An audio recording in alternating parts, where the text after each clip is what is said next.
दुर्गा नदी के किनारे बसा एक गांव फूलपुर। गांव में कुछ 100-150 लोग रहते थे।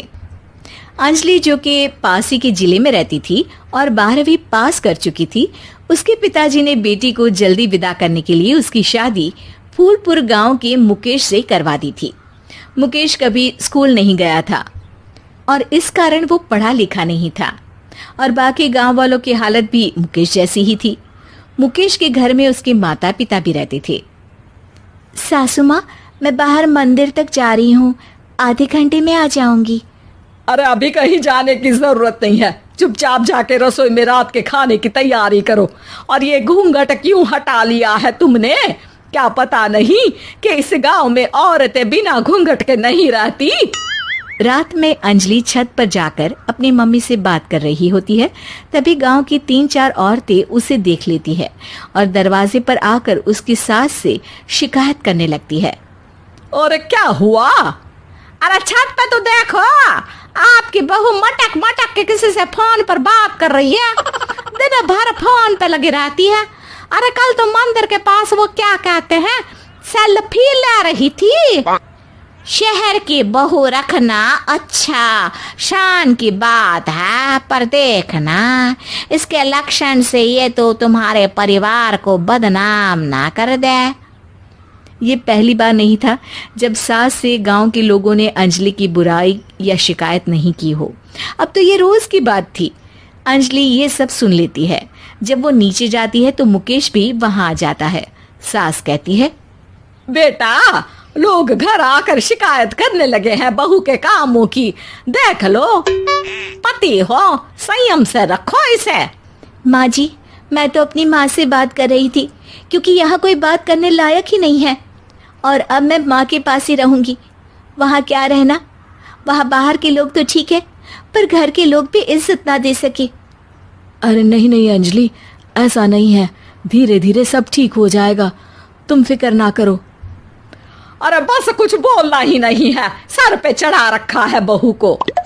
सास मुकेश की नरम बात सुन के वहां से मुंह चढ़ाकर चली जाती है। मैं तो कहती हूँ हम दोनों शहर चले जाते हैं। मैं पढ़ी लिखी हूँ, मुझे वहाँ नौकरी भी मिल जाएगी और थोड़े दिनों में आप भी वहाँ कुछ काम ढूंढ लेना।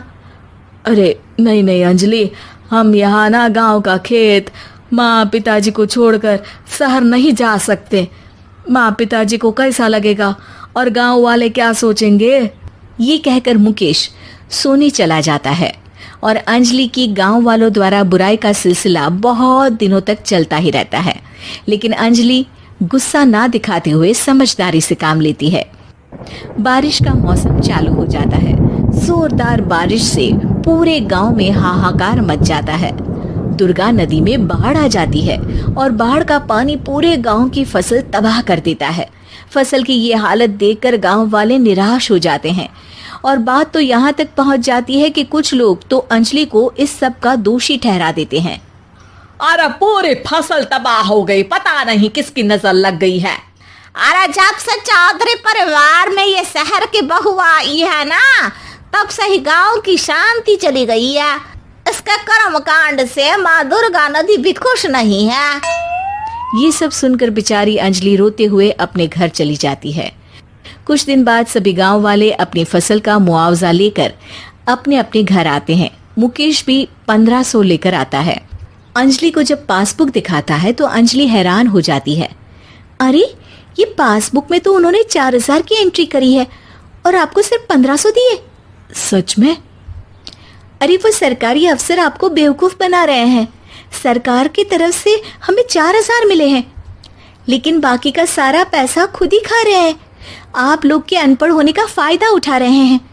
ये सब सुनकर मुकेश परेशान हो जाता है, लेकिन अंजलि उसे हिम्मत से काम लेने को कहती है और सुबह होते ही मुकेश को पंचायत कार्यालय ले जाती है और साथ में गांव के और लोगों को भी। आप सरकारी बाबू क्या गांव के लोगों को बेवकूफ समझते हैं? आपको क्या लगता है ये पढ़े लिखे नहीं है तो आप कुछ भी मनमानी करेंगे? ये बेचारे दिन रात इतनी मेहनत करते हैं, ये हमारे अन्नदाता हैं और आप इनके साथ ऐसा धोखा करते हैं। अरे क्या बके जा रही है ये लड़की, किस धोखे की बात कर रही है? अपने कांड करके नदी माँ को नाराज करके हमारा नुकसान करके इसे चैन नहीं मिला क्या? सरपंच जी, इन सरकारी बाबू ने मुझे बेवकूफ बनाया है और मेरे हिस्से के पैसे खुद चट कर गए। बस ये सुनते ही सरपंच वहां से दुम दबाकर भाग जाता है। पता चलता है कि जनपद अधिकारियों ने गांव के सरपंच के साथ मिलकर सबके साथ धोखा किया है। सब लोगों का विरोध शुरू हो जाता है और आखिर में अधिकारी सब गांव वालों के हिस्सों के बचे हुए पैसे उन्हें लौटा देते हैं और कई दिन तक सरपंच गांव में लौटता ही नहीं। अंजलि, तुम नहीं होती तो हम गांव वालों को तो पता ही नहीं चलता कि ये हमें हर बार बेवकूफ बनाते हैं। हाँ हाँ अंजलि बेटी, हमें माफ कर दो। हम सब तुम्हें बुरा भला कहते रहे, लेकिन तुमने ही आज हमें बेवकूफ बनाने से बचाया है। हमें तुम पर गर्व है बेटी।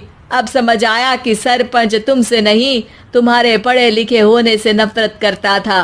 क्यों ना इस बार हम अंजलि को ही सरपंच पद के लिए चुन ले?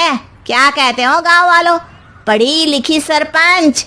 बस पूरा गांव अंजलि के लिए ताली बजाता है और अंजलि की सास उसे खुशी से गले लगा लेती है।